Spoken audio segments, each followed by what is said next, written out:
Today's startup offers an inclusive and unbiased stage for startup founders to shine and share their entrepreneurship and startup journeys to inspire international audiences on tech news around the world.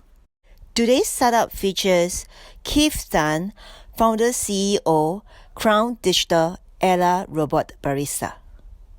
Welcome, Keith. Hi, Cheryl. Thank you so much for bringing us here. Yeah. Thank you for joining us, and understand that you are still in quarantine in Japan.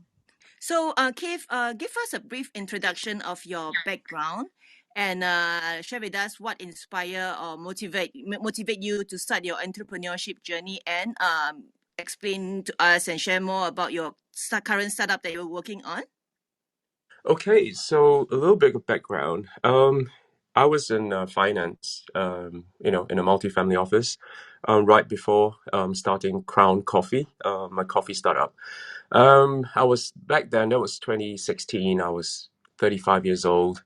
Have a bit of experience, and then my past experience is quite varied. Right, I've done quite a lot of things. I'm a car geek, so I love cars, and I build engines for a period of time, tune them. So I think that gave me a bit of maybe 10 years. I was doing that as a hobby. That gave me some sort of engineering sort of mindset background. And then I did finance in uni, and then I did property, and then went into wealth management. And it was 35 years old. I had a bit of savings, and I thought, okay, it's I was serving a lot of entrepreneurs, right? They were family offices, and I was 35 years old. I thought, okay, I should give it a shot. And I was having Starbucks, I remember. I mean, in my office in Raffles, every day. And I thought coffee is like a legalized drug, isn't it? Something that I patronize daily, couple of times sometimes. And so I started Crown Coffee from scratch, and with my savings, and I was 35 years old. That's 5 years ago. And from there, faced a lot of challenges, as a brick and mortar coffee shop in scaling. And then it eventually decided, okay, let's rethink how I can do this better. How can I solve the problems I was facing, namely rental and manpower challenges. And then that's how I kind of pivot into tech and built Ella, the robotic barista.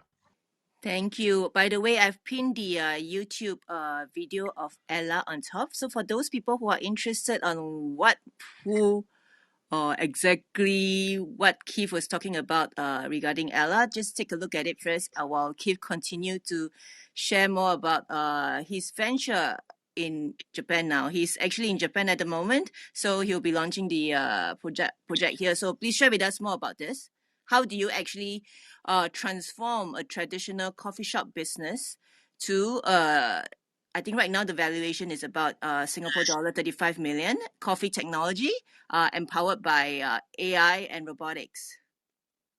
Yeah, so I started Crown Coffee in a small little industrial unit, corner shop in Lavender Street in Singapore. And we were, there was a small operation back then. I was learning how to make a great coffee, and I was the owner operator. And then I think it was interesting because 6 months down the road, I was serving, just my great coffee, Italian coffee, and sandwiches, and DHL. The logistics company, they came by one day. It was a Saturday, and I said, Keith, we love your coffee. And we are from the Innovation Center. And we recently launched the Innovation Center in Singapore. That's our APAC headquarters. And we host a lot of events, and coffee is just essential. Would you be keen to kind of explore and see if you could bring your coffee business over there and start a cafe? I thought, seriously, that's 6 months in the business, and I've got DHL knocking on my door, so why not, right? So eventually I got the space, and we had our second outlet within a year of opening the first one, and that was where I was kind of exposed to a lot of tech shows and events, and everyone's talking about digital transformation, and they host a lot of companies. And there was this, the Innovation Center had this very nice Baxter robot. It's a collaborative robot. And I remember having that first encounter with it. And it's called Baxter, by the way. And I thought, can I program it to like pick up some of my chocolate croissant or something? And I did it. It was, I didn't need any programming. It was, through a graphical user interface. It was easy to learn and to program. And that back then, I was, okay, a coffee guy serving a lot of guests, and they're talking about tech, and they're talking about disruption that's coming. And that's, I guess that gave me a bit of that that awareness about what's happening, and I was there building a traditional coffee shop. And then we scaled. We went into the third location and the fourth location, and then I faced a big challenge with manpower. Right, Singapore as a really, we rely a lot on foreign labor, and it's a job that is hard to find, and people who would be seeing it as a long term kind of career. So I was struggling with turnover. You train them, and then they go, and then you train again, and they go, and then that becomes really hard to scale. Then I remember what triggered me. I was this guy's from Univis. They move into the building. And so our building is like an industrial building where a lot of startups come in. They build and then grow, and they get out. So I see a lot of companies coming and going as a coffee shop right downstairs. And these guys, I remember, they were just hanging around outside. I think they were having a meeting. And I went out there and I said, "Hey guys, we have a cafe here. Why don't you come in?" And so they did, and they thought, "Oh, I didn't realize there's a cafe here. Okay, great." And the next thing, he was, "Keith, can we use your space?" I said, "Yeah, sure. I mean, we just moved in, and our office is not big enough for shows. I mean, for IoT events, and we would like to maybe use your space in the cafe." I said, "Why not?" You know, and I asked them, "So what do you do?" And they were like, "I'm in IoT."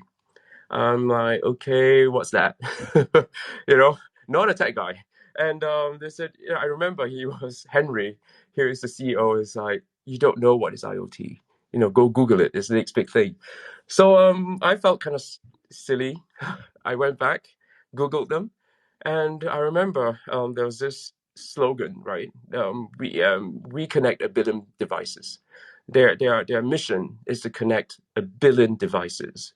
So obviously, I was running a traditional coffee shop, selling the coffee by the cup, and I was already, I was reading all the news. The world was talking about tech, AI, and I thought I missed the boat. I felt that I should have done computer engineering or programming. I did finance, and here I am. Left my finance job, and I'm serving coffee by the cup. And I was obviously facing a lot of challenges scaling the business. And I told myself if I had that chance to get into tech, I would do it in a heartbeat. I would just do it in a heartbeat. So I thought I missed it, the boat. So obviously from then on, all my feeds on YouTube is all about artificial intelligence, about tech. And it caught on. So we started hosting IoT workshops in my cafe every Friday, I think. Yeah. And I started, I got a lot of free lessons about IoT. And that was when I thought, wait, hang on. There are ways to kind of automate my business. And I was this coffee shop guy with problems, and I thought, okay, I could solve it by doing this and that. And that's how that really got me going.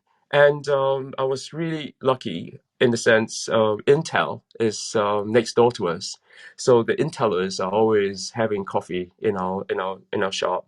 And finally, when I decided, okay, I'm gonna automate with a six-axis robot, and to reduce the need for manpower through automation, I approached them. They were having lunch. I walked up to them. I said, "Hey, hey guys, you're from Intel. They said, how you know? I said, well, your lanyard tells you. But anyway, you guys are always here.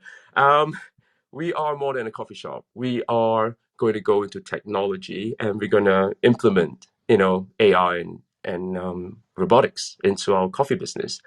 And that lady happened to be the regional marketing manager for Intel, the APJ marketing. And she said, Keith, let me connect you with our team, and let's see how we can help you. So that went on for about a month, and eventually it was the IOTG, the Internet of Things group. They're based out of Penang, Malaysia, and then I was already hosting them in my cafe in DHL, right, by then. So they came by and they said, Keith, tell us your story. I told them about retail, how much automation can come in to solve retail pain points, and literally he was like, okay, Keith, we have an event coming up in a month's time. We'd like to invite you to come visit us in our campus, and we would like you to share your story, and then we'll take it from there. So I went there, and it was a kind of keynote for Intel's ecosystem partners, and that's where the ODMs and ODMs are original design manufacturers. They're the guys who build the motherboards for say Huawei or HP. So all the manufacturers in Taiwan and China, and also the software guys. So I was given the stage, 20 minutes, shared the story, and then I had some ideas about, I got some rendering done uh, on Fiverr, right? I gave them the direction, and then they designed it for me, and I was pitching about a coffee shop that has no humans, and it's got a robot that makes coffee, and with our coffee machines from Switzerland. So that, I think that day, lunchtime, I met, everyone caught up with me, and they were like, Keith, we love your story, and we would like to help you. So Intel did a really good job in terms of matchmaking. So they were like, okay, Keith, you need a proof of concept. You need to build something, and you don't have a tech team. Let me introduce you these guys. They will help you. They won't copy you. They're not gonna rip off your ideas and do it themselves. And then so they did this matchmaking, and I got my first proof of concept out sometime in 2017. It was very simple. I had a coffee cart. Initially I wanted to build a lot of coffee carts to go out in on the streets serving coffee, and I literally drilled 4 holes, and I found this robot. Okay, sorry. So robots, right? There's this Baxter, first time in DHL, and then I went to a lot of trade shows. Literally went on to do my research, and there was Universal Robots. They were very popular, and then I came across this one called Tagman. It's new in the market. It had computer vision built into its end effector, so it was the first collaborative robot with vision built in, and I'm into AI, right? Computer vision is big. For me, vision is one of the key applications of artificial intelligence, and that was there, and I felt that vision is key. So I literally emailed these guys and said, I'm interested in your robot for my coffee business. That same day, they called me, they emailed me and they said, Keith, our chief scientist happened to be in Singapore. Do you want to meet him? I was like, yeah, why not? So that's how we met. And then today we're using TechMan robots. So I literally,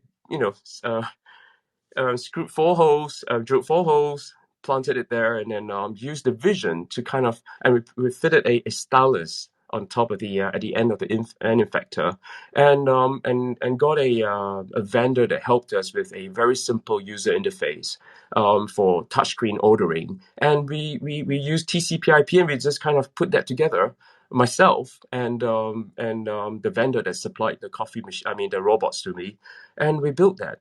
And I think it was incredible because I was working in the cafe, after, 5 o'clock, I will close up, and then I'll push my cart in there. And I was working on my robot. And one day, this friend of mine, customer actually. She's down the road. She does events, and she's like, Keith, you're working on this robot that makes coffee, right? I said, yeah, I'm doing that. And said, we have a client. I can you lease your robot for an event? I said, yeah. Can I charge? I said, yeah. I mean, they have the money. They could pay. I'm like, okay. Can I charge $5,000 for a day? I said, I think they can afford it. So if and as it turned out, that customer was Alibaba. So I didn't know. I had to print a logo for them, and they only told me much later when I was on the way. I sent it out to Marina Bay Sands. It's the exhibition hall, and it was. So we plastered it around, and it looks like everyone thought that Alibaba built it, but it was a startup, you know, Crown Coffee that was behind it. And that was the day when I met the operations in the Marina Bay Sands exhibitions, the mines operations, right? So he brought his guys along and he said, Keith, this is good coffee and it's really fast and consistent and you don't need labor. I said, no, it's fully autonomous, right? You can see it. So they said, Keith, my team will be in touch. So since that day, I mean, we got onboarded as a coffee supplier to the Sands, exhibition halls. So till then, I mean, since then, we've done over 40 exhibitions around the world. We started off with Marina Bay Sands. We did a standard chartered marathon. Ella made 2,000 cups of coffee in a day. She just literally went on and on and on and made great coffee for everybody. And then we went on to two events after that. It was very very interesting. I was supporting our Smart Nation Symposium. It's like a Smart Nation initiative, and we had the IMDA. They heard about it. They brought us there, and we were serving coffee. And this gentleman came up to me and said, Keith, I'm from the foreign ministry and we have an event and we thought, it'd be nice if you can bring Ella over. And that time, that was 2018, and it was President Trump was coming to Singapore to meet, Kim Jong Un from North Korea, right? So I was like, okay, I want to serve coffee to President Trump with Ella, and he said, no, that event is small, we are the organizing committee for the ASEAN summit. And I'm like, okay. So do you know we are the chairmanship for ASEAN this year? I'm like, okay. And I said, okay, why don't you come in and do an event with us? So we did, and we served a whole lot of foreign delegates coffee with Ella. So then, that's how we kind of got a lot of traction. It was still a proof of concept back then. Stress tested in the most demanding conditions where people just want the coffee at the same time. And eventually I felt, okay, it's time I should look into building my own team because I can't be relying on Intel's partners. I need to build my own IP because I'm onto something. And then how do you even hire the team? How do you even hire the tech team? I couldn't even write a job description for a CTO. So so I reached out to all these partners. I said, hey, do you have someone who might be interested to join me to build this? And it was a guys from Ben, I remember, from Hong Kong. He does POS systems or point of sale, and I said, Keith, I have somebody who is single in Hong Kong and is willing to relocate to Singapore. I'm like, okay, perfect. Got on a call with him. He said, Keith, you need a CTO that understands your business model. I'm a senior analyst. I do I can do all your programming, but I'm not there. So he introduced this guy, David. He's from IBM. He's a solutions architect, and he sent me his CV. Very, very. He's an all-rounder. He very smart, and I literally flew in the very next day to Hong Kong. And I recruited four guys from his contacts and flew them into Singapore, had to relocate them and all that, and started the tech team in 2019 January. That's really from the scratch, right? From scratch, from base up. We literally looked into the how to solve the problem, how to build the base code with the robots. How do we literally build everything from ground up? Since then, we have fast forward. We are bootstrapped, by the way. It was so hard to fundraise for a robotic startup, so we just kept powering on because we had all these events that kept coming. It kept us busy, and we had the chance to kind of test out our systems and stress test them. Um, Eventually, it was fast forward. It was 2020, and it was East Japan Railway. I was by then I started taking part in startup events, and it was plug and play in Japan. Um, they invited me to CTech. It's a tech event, and I was on stage. I was sharing my story, and I met Jetro, Japanese External Trade Organization. They said, Keith, we have an office in Singapore. After your event, when you're back, we'd like to follow up with you. So they came to our cafe and they asked me this question, right? I remember, Keith, our job is to bring promising startups into Japan, and we will introduce you partners and to help you get into Japan. Who would you like to meet? So I told them Ella's best location would be in the railway stations, and I said, could you introduce Japan Railway to us? They said, you know what, Keith, East Japan Railway, they have an office in Singapore, and they have a joint venture with our local national railway company, SMRT, and they're building the Thomson East Coast Line. So it's the latest train, line. And yeah, I could reach out to them and see if they are interested to meet you. So I think 2 weeks later, they came by, and Izumi-san came by, heard my story, took pictures. And it was a month later, Yuta came in from Japan and said, Keith, we saw your robot. We love it. And we could buy it, we could put it in our train stations, but that's not good enough. We need to invest in your company and grow with you. So that's how I got my first seed funding from a corporate venture CVC, and that kicked off a lot of developments for the company. And then after that, we still struggled to find funding. It was so hard, and of course, then there was the whole pandemic. But before that, Intel brought us to Australia. We did an event in Sydney. We went to Hong Kong, and then we did a show in New York. So Ella was actually serving in the NRF, the National Retail Federation in Jarvis Center. And that was when I met a lot of people. And then Etislot said, Keith, you got to come to Dubai.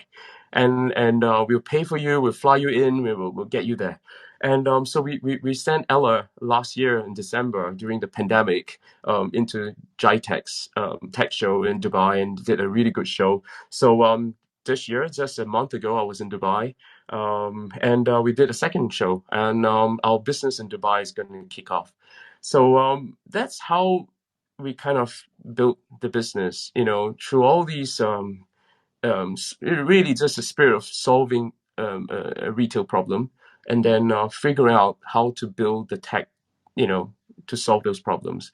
Um, I want to leave some time for questions. I'm sure you have a lot of questions. I can go on and on the story, but I would like to maybe open up for everyone to to ask me questions. Yep. Thank you, Keith. Okay, so maybe I'll start first. So you are currently in Japan. So what is your ambition for Japan and the rest of the world?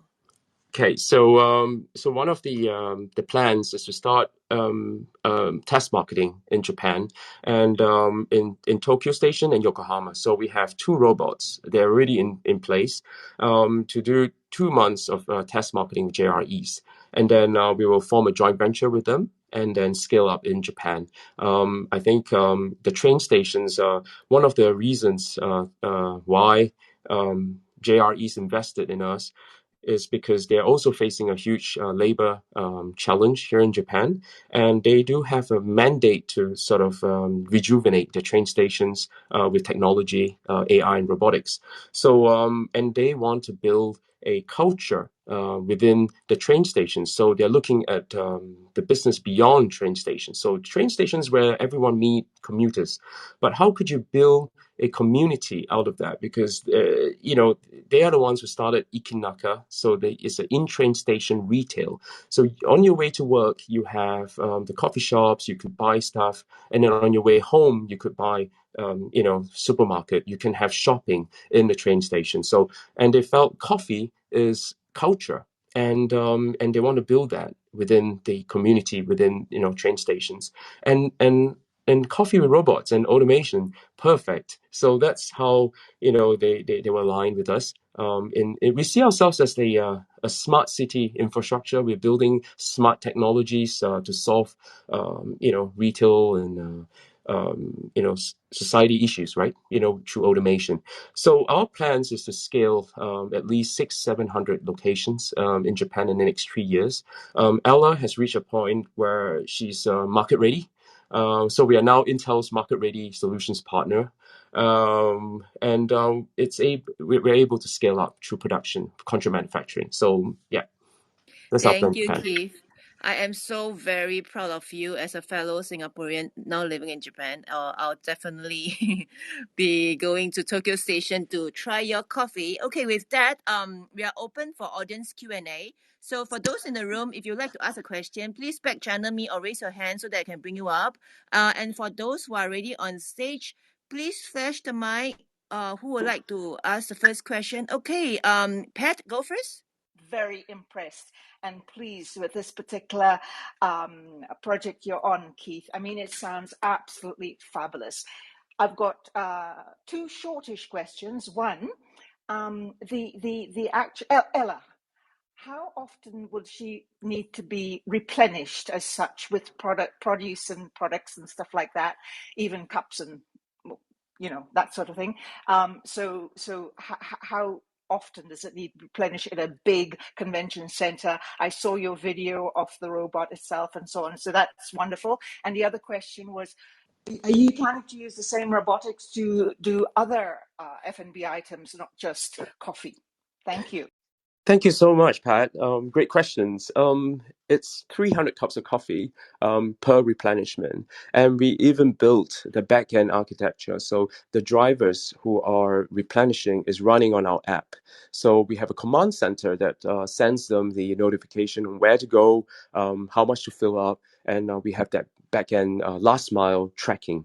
So 300 cups per top up. It takes about 10 minutes to top up the beans and the cups and the fresh milk. We even went into the way the fresh milks to be repackaged for dispensing in such a manner. So a lot of work has gone into the operational side of things. It's not just the fancy robot. Is you got to look at the daily operational aspects of it. It has to be sustainable. So 300, and if we need to come back a few times a day, that's a good problem. That means we're selling a whole lot of coffee.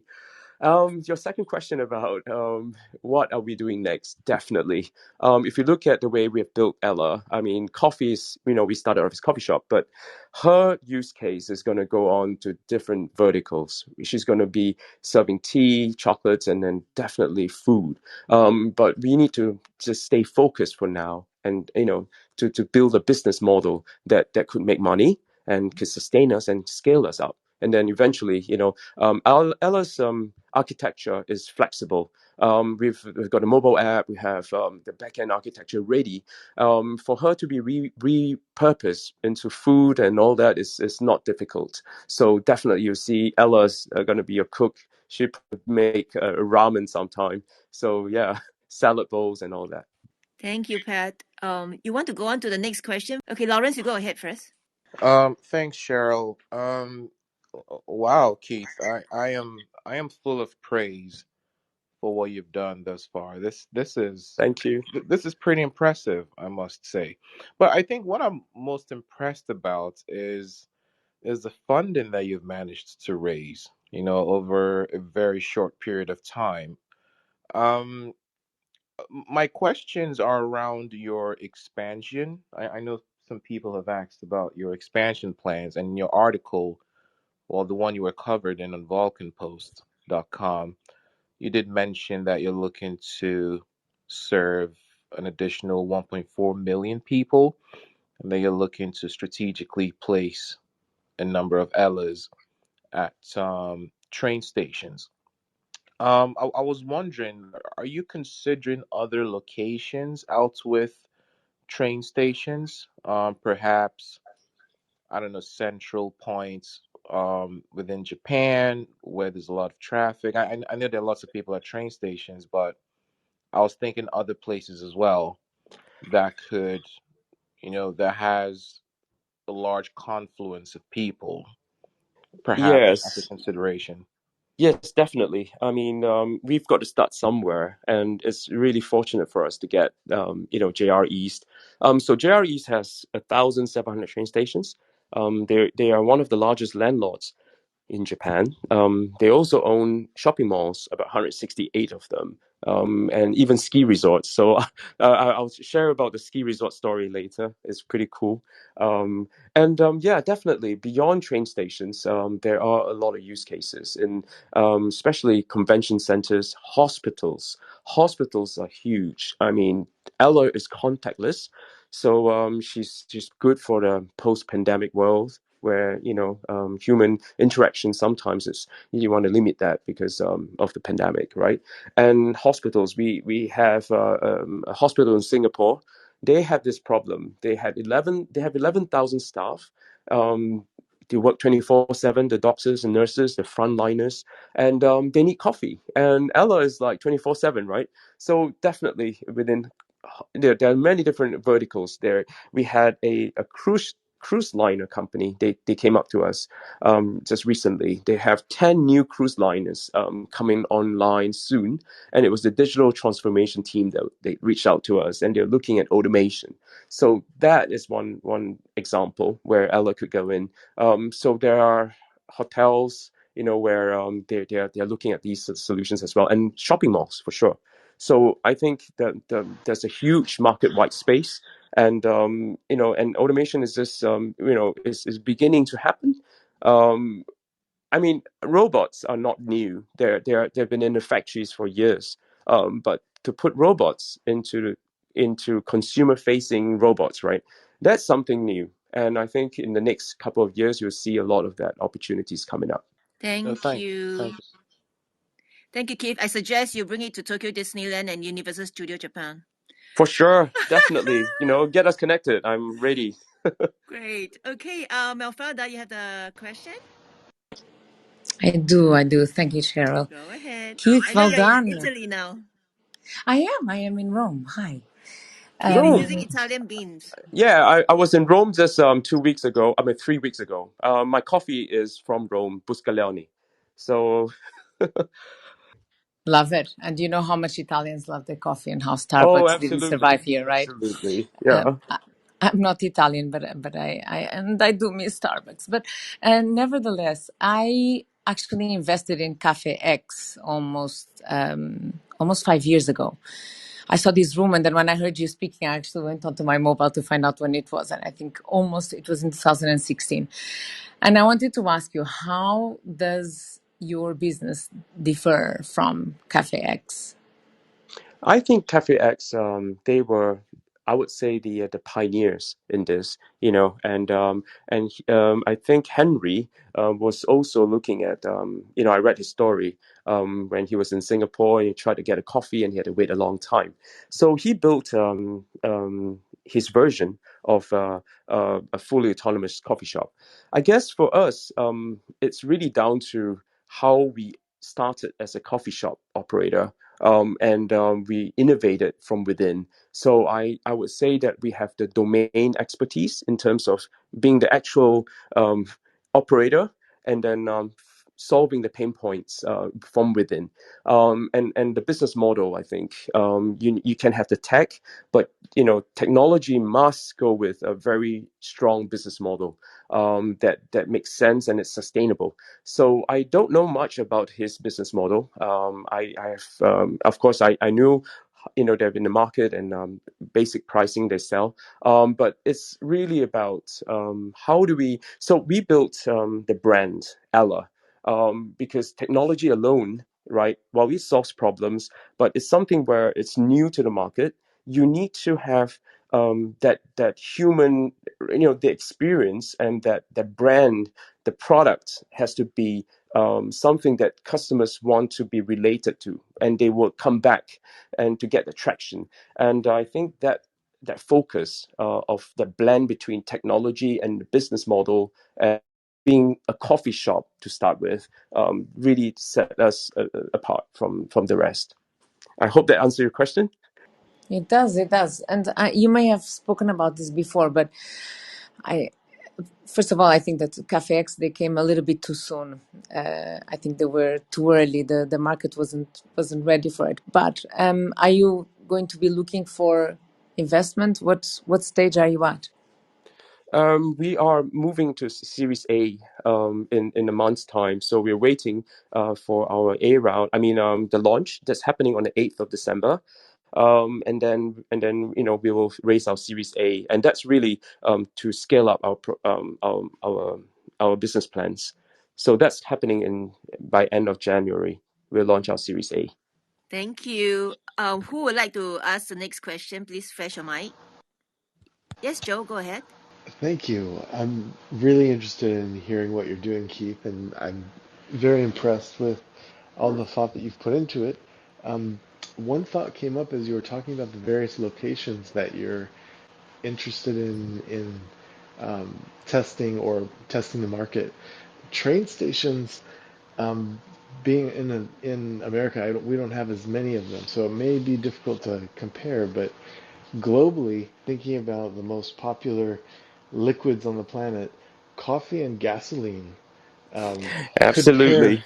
could pair really well. You know And what? yeah, I was you wondering you're about gas right. stations.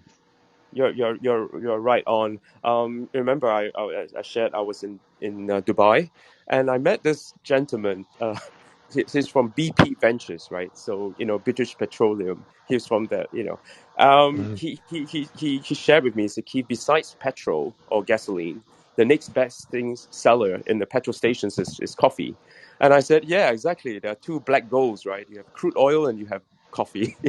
So Yeah, definitely, yeah, it just yeah. seems like a really great potential because of the number of gas stations around the globe, as well as the kind of what do you call it, the audience, when the audience is contained and you've got a captive audience. And so, but for a limited amount of time. And so the number of people who can gather around a small coffee robot in a train station are hundreds, but at a gas station, it's more like a manageable 10 or so.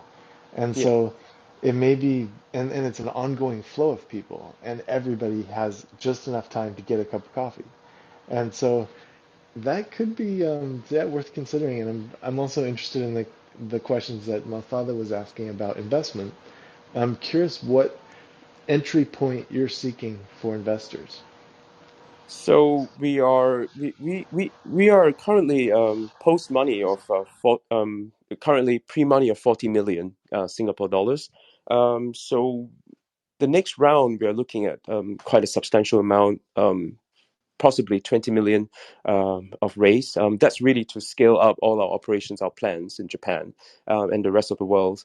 So I have a data room, I have a deck ready. So if you guys are interested, I can share those details, the numbers. It's all in the data room, ready to share. Yeah, and also the your question about petrol stations, right? Is huge. And if you look at what Thailand is doing, there is the Amazon Cafe in Thailand. They are the largest petrol station operators in Thailand. So I read the news that they're pumping in like $2.5 billion into developing their cafes. Because I think it makes sense because if you look at cars today, the petrol stations could be, or gasoline stations could be charging stations in the future, in the near future.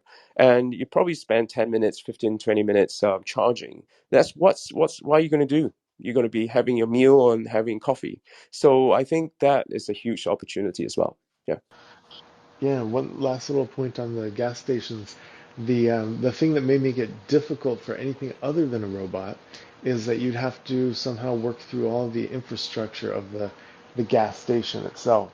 Whereas in your case, the robot could, I would assume, cruise around and move through the area, or be stationary in one place in a corner, or it could be right next to the door of the gas station. But in all those cases, you probably wouldn't have to go through um, changes in infrastructure of the gas station itself, and Yeah, that makes it really interesting. definitely. Definitely. Thank you, Joe. Who would like to ask the next question? Flash your mic, please. Robert, go ahead. Hey, Cheryl, thanks for bringing me up. Keith, Yes, hi. phenomenal. This is, yeah, I've been in the food and bev 30 years, but I retired at, 6 years ago at 50. But love what you're doing. What I love what you're doing the most is you didn't just create a robot and you became a full operator. So you have equipment, operations, product, branding, huge, huge. So I'm going to be very excited watching what you're doing. I think also want to give you a pat on the back on getting into transportation early. You got into what a lot of people dream about. So I think I love the way you think. I will be tracking you. Getting into the train stations was a great idea, and getting into one that you can branch off into other things.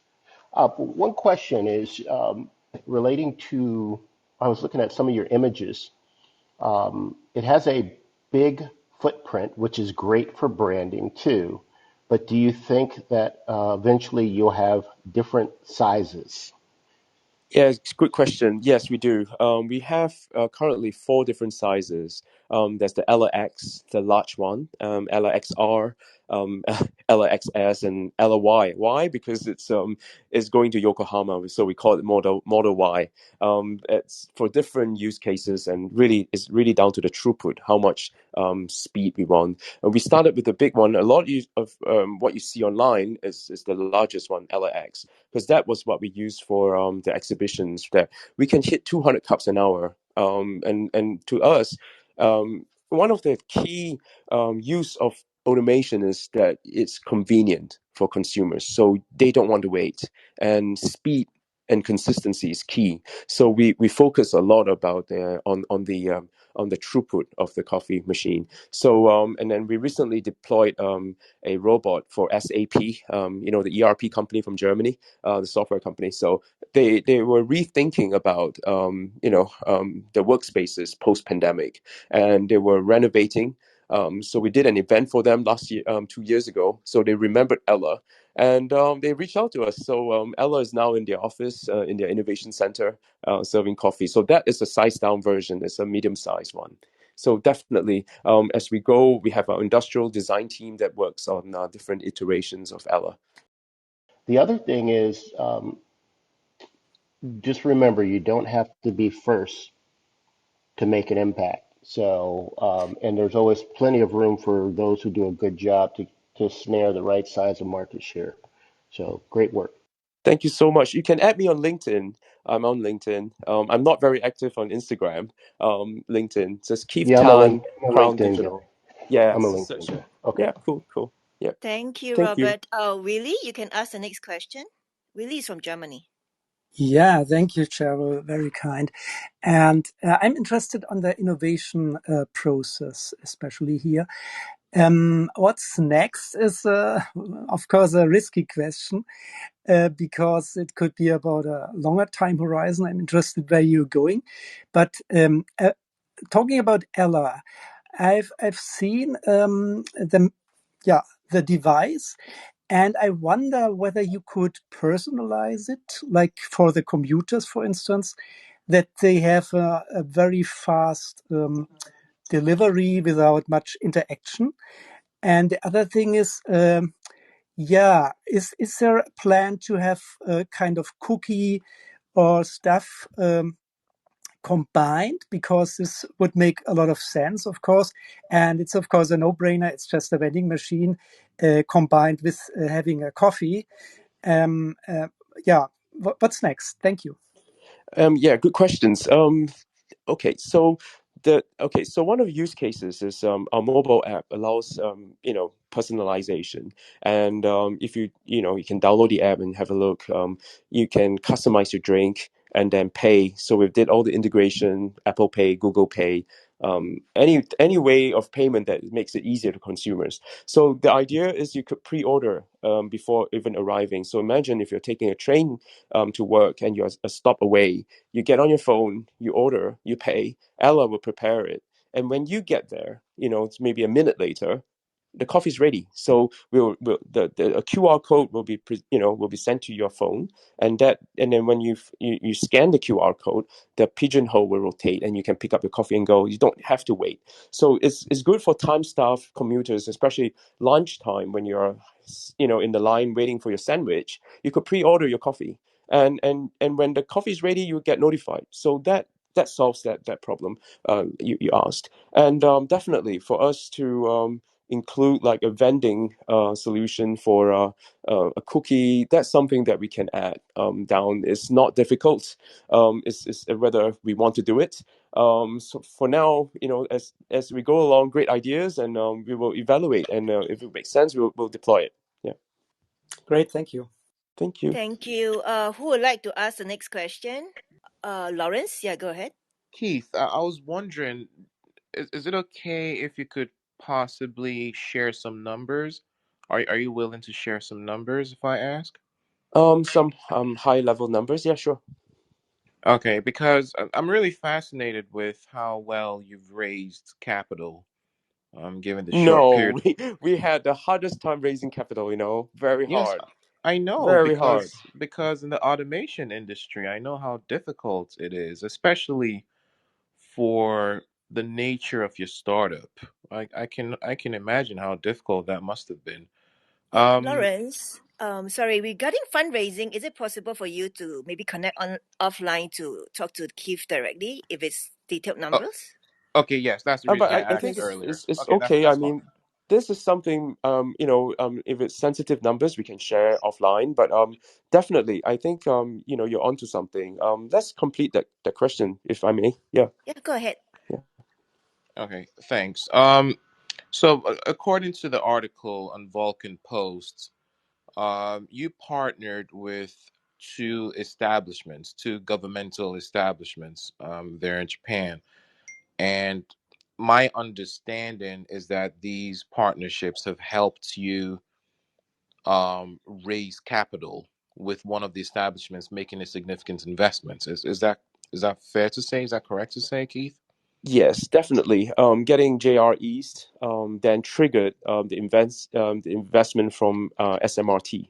From So SMRT, yes. yeah, and then SMRT came in, and then of course with these, then we have kind of secured those locations. It's kind of de-risking for investors, Okay.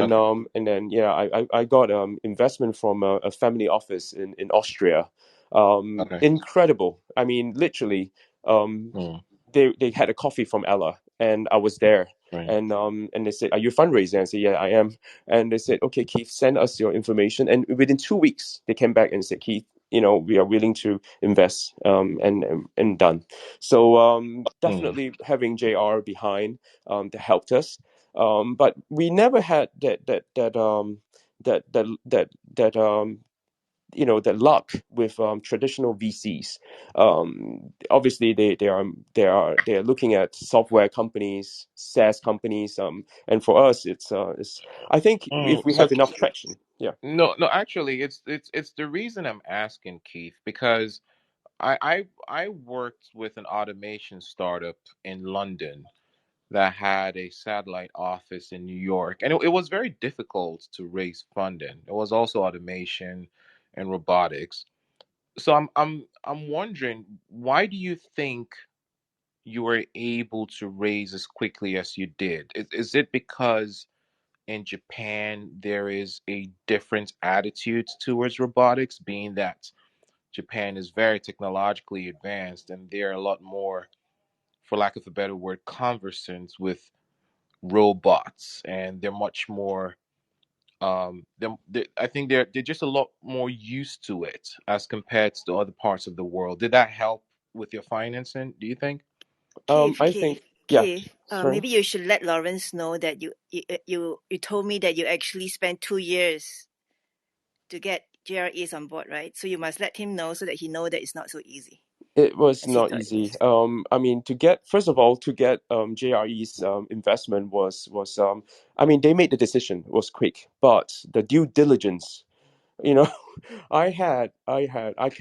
you know what, we can go on and on. It's really interesting. They sent Deloitte, a whole team from Deloitte, Japan, Malaysia, Singapore, and to do our duty. And there I was myself, but luckily I had help from Ernst and Young, and I need to thank them really much because they did it pro bono, helped me out. It was a lot of scrutiny from a large corporation, you know, looking into a startup. And after that, we had a really hard time raising. I thought, okay, with JREs behind me, you know, with all these plans, it'll be easy. But when we met the VCs, they were like, okay, how many locations you have? I'm like, okay, we've spent 3 years building this. We're now scaling. I said, okay, show me if you have 10 locations, then more traction. I mean, okay, I need money to build 10. And they're like, yeah, show me 10. So that's how traditional VCs have been coming to me. And I kind of, I'll talk to them, but I knew half my heart, I knew it's going to be hard for them because they have the SaaS companies, the next fintech startup that they could invest in, you know, exit quickly. Um, for us, it's heavy, but I always felt that it is that heavy. It's so hard, and that's why if we eventually make it and show traction, that's when the company is going to be very resilient and strong. So I've been through hell, like literally hell and back many times. I'm bootstrapped to. There are times when we almost literally. I felt I couldn't cross that day, right? I thought that's the end, but it's somehow I think if I can just focus on the work that we do, I mean, I've never for once have I doubted that the technology is going to be adopted. It's there.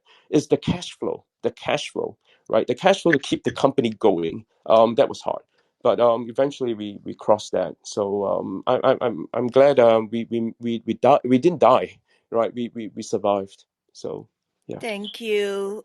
Can I ask one final question? Is that sure, Uh, okay, Cheryl? sure. yeah, go ahead. Um, all right, sure. So just one final question, because I'm really impressed. I really am. This is super cool.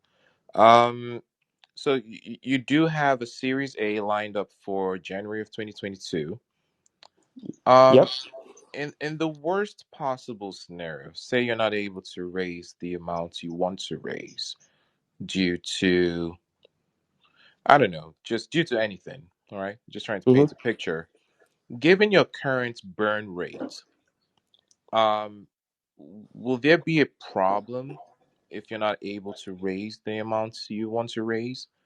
Is your burn rate very high, or is it good enough to keep you afloat and your company afloat for as long as possible until you're able to make generate significant investments? So this has been the case for the last 3 years. There's never enough money, and we managed to, right. So been very prudent in the way we spend. To date, we didn't raise as much as a lot of other robotics company, but I think we have shown a lot of traction. That's because we have been very self sufficient. But if it really down to how big you want, how much. You know how many people you hire. Obviously, now that we have this traction, we have a new office, it's bigger, the burn rate is higher. But we have also got landed in Japan. So landing in Japan is a milestone for us. A lot of our, the VCs, they were like, okay, Keith, we will revisit this when you have landed in Japan because a big part of your story is about landing in Japan, and that hasn't happened yet. So when you land, we'll be interested. So obviously I'm like, okay, when we land, our valuation is different, right? they said fine, valuation is okay if you land. So this is like the key milestone for us. Even getting in here, JR East had to lobby the government. We are one of the earliest to get visa entry into Japan. The global supply chain has been disrupted. Getting Ella in was very challenging, but we are going ahead. We are launching on the 8th. So that will be a big, I mean, we have quite a lot of media to visit us during the launch, and hopefully that will be will help us, get onto our A round successfully. Well Congrats, done, Keith. Keith. Well done. Thank you. Japan is the land of the rising sun. So you will bring Singapore sunshine to Japan too. Hey man, Yeah. you want to ask the next question? I saw you flashing on mic a few times. Cheering Keith on, because I think that's the most important story part, that it was not the overnight success that everyone thinks it sounds like. You've gone through quite a bit of hardships too there. Yeah. And Keith, coming from Singapore, even though you're in Asia, what are you facing in terms of the cultural differences in business practices? Because you've also done some business in Middle East. Oh, as in Japan?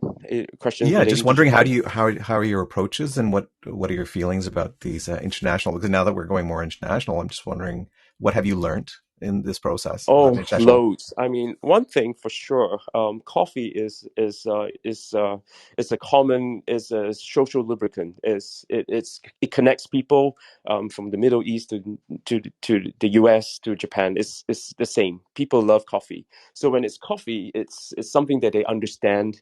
So that's something that I don't have to read. It's there. Being passionate about coffee. So it's good to be selling coffee. So it's a product that people understands. But what we always say, I always say, like, we are the Tesla of coffee. We supercharge coffee with technology. But definitely there's cultural differences working in Japan. And Japan, they're very, very thorough in every single detail. And that sets a very high bar for entry. So just an example, we have to integrate with their Japan's Suica. It's like a payment system gateway that's developed by the train stations, right, by JR. That itself, I mean, we've done integration with Google Pay, Apple Pay, and all that. It's straightforward APIs, and we do it. But Suica, it's so very, very difficult. The verification process is mind-boggling. They look at every scenario that could happen, and you need to have a response for that. So it's difficult, but I always tell myself to soldier on, because if we can pass this standard, that means we are ready for the world, and we want to replicate what we do in Japan across the world. Yeah. I totally agree, Keith. If you can pass Japan, you can pass anywhere else because of the high standards and quality.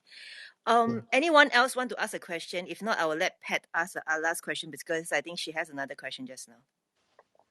No one? Okay, Pat, are you there? You can I go ahead do. to ask your last question.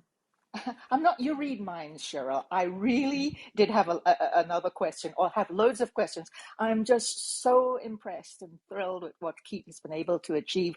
I know it's taken a lot of hard work, and I know it's taken several years, but I must say it's about being the right place, right time, the right product. As you say, coffee is accepted everywhere, and it's a high quality product that you're selling, and so on and so forth. And I must say, another compliment, you were talking about the Tesla of robotics now. Well, it also has a very stylized appearance, as far as I can see from the YouTube video. And so therefore the style, the marketing persona of this Ella phenomenon is also appealing and attractive. And I think that draws people in. My question is a really simple one. Do you, as a company, also intend to benefit from the proceeds from the, let's say, coffee? Because surely there's going to be a lot of money made there from just selling the coffee.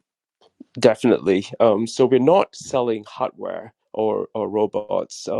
We want to build the brand. and we want to be the coffee shop chain with automation. So we get a lot of inquiries. My business development guy, he answers inquiries from around the world every day, and there are people who want to buy it. I'm like, okay, our business model isn't about selling the robots. It's about selling Ella, the whole brand, along with the coffee. So the coffee is a recurring income for us, and Ella is the enabler. So she enables the efficient way of selling coffee at the right profit, the right cost base. So definitely, coffee is a recurring one that we want to retain. Yeah. Well, I will be following you. I'll be following the progress, and I don't know if I'll ever have enough money to take part in your fundraising, but I'll do my best. And gosh, what an idea! And oh, I look so forward to all the different things you could explore with this and develop further. Thank you so much, and all the best to you, Keith. Thank you so much, Pat. Thank you. Okay, so Keith, now we'll let you have the last chance to drop a plug, anything you want for the room, or anyone in, they may be able to help you in any way that, yeah. I just want to thank everyone for your time. To listen to my story. It's hard, and but I think it's the spirit of innovation and trying to solve a problem with technology and soldiering on despite all the challenges. And I think I got a lot of help through people who saw the passion and that determination that I've put into the business, and that inspires everybody. And I think we want to continue to kind of encourage entrepreneurs to keep going. And I think small victories are very important, to celebrate small victories, because it will get drowned by all the challenges ahead. And that all these small little victories, from the support from you guys and the partners, kept me going, even when I was really down. So I'm a coffee guy, and I'm friendly, and please add me on LinkedIn and get in touch, and be friends and stay friends. I think I'm gonna have a lot of good friends I'll make from this chat today. Yeah, thank you.